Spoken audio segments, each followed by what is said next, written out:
अस्सलाम वालेकुम।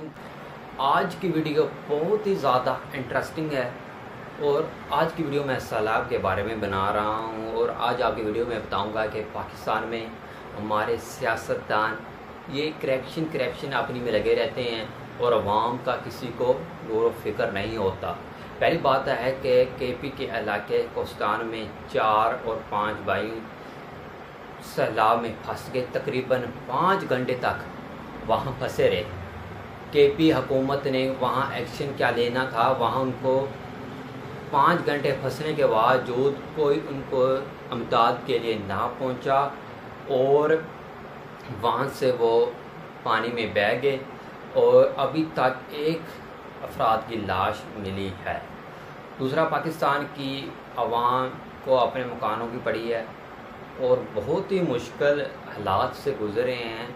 पाकिस्तान के 4 सूबों में सैलाब बहुत ही बुरे तरीके से असर कर रहा है। बारिशें बहुत ज़्यादा हो रही हैं। केपी, बलूचिस्तान, पंजाब और सिंध में बहुत ही बुरी सूरत हाल है। और स्वात में आप देख सकते हैं कि 150 के करीब मकान थे एक होटल में, वो 1 मिनट में ही ज़मीन बोस हो गया। और हमारी हुकूमत ने, हम आज़ाद हुए 75 साल हो गए हैं, मगर हमारी नालायक हुकूमत ने अभी तक आवाम के लिए कोई इस तरह की सहूलत अभी तक नहीं की कि हम इस तरह के सैलाब से बच सकें। यह सैलाब हर साल किसी न किसी इलाके में ज़रूर आता है और हमारे ये अवाम और हमारे ये हुक्मरान ये सोए रहते हैं कि कब सैलाब आए उस वक्त थोड़ी कार्रवाई करें, बस फिर सो जाएं। और इनको अपनी करप्शन की पड़ी हुई है और अपनी करप्शन बचाने में लगे हुए हैं और आवाम की फ़िक्र फाका बिल्कुल नहीं। और कोई अय्याशी कर रहा है लंदन में, कोई तुर्की में आगे पीछे जा रहे हैं। ये मुल्क अमीर लोगों का नहीं है, ये सिर्फ़ हमारे जैसे मिडिल क्लास लोगों के लिए ये मुल्क बना है। अमीर लोग जब बाहर सैलाब वगैरह आएगा ये बाहर ही निकल जाएंगे, यहाँ इन्होंने रहना नहीं, इनके बच्चे भी बाहर ही पढ़ते हैं।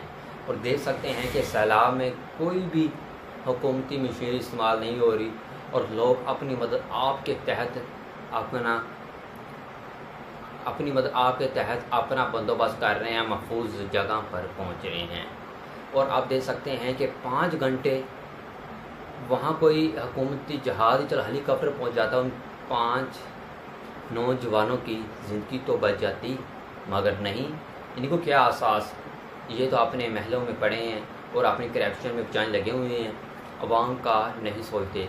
आज की वीडियो में आपको बताऊंगा। और दूसरी बात ये भी है कि पाकिस्तानी अपनी ये भी माल गनीमत ढूंढने में रहते हैं और ये देखें कि अपनी जान भी की परवाह किए बगैर ये लकड़ियों को कैसे इकट्ठी कर रहे हैं। लकड़ियों इकट्ठियाँ कर करके और अपने घर में लेकर आ रहे हैं, मगर लोगों की इनको पता ही नहीं भी क्या नुकसान हो रहा है, क्या नहीं नुकसान हो रहा।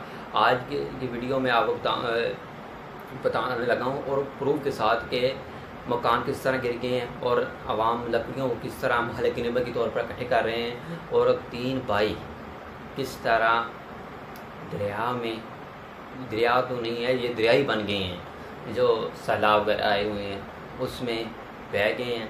बहुत अफसोस वाली बात है, मगर हमारा कोई नहीं पूछने वाला। गरीब को तो क्या, ये तो समझते कुछ नहीं है। प्लीज़ इस वीडियो को तमाम दोस्त ज़्यादा शेयर करें। अगर आप मेरे चैनल पर नए हैं तो प्लीज़ सब्सक्राइब कर दें और बेल आइकन पर ज़रूर दबा दें ताकि आपको नए आने वाली इन्फॉर्मेशन सबसे पहले पहुंच सके। अली पाशा को इजाज़त दें। अल्लाह हाफिज़।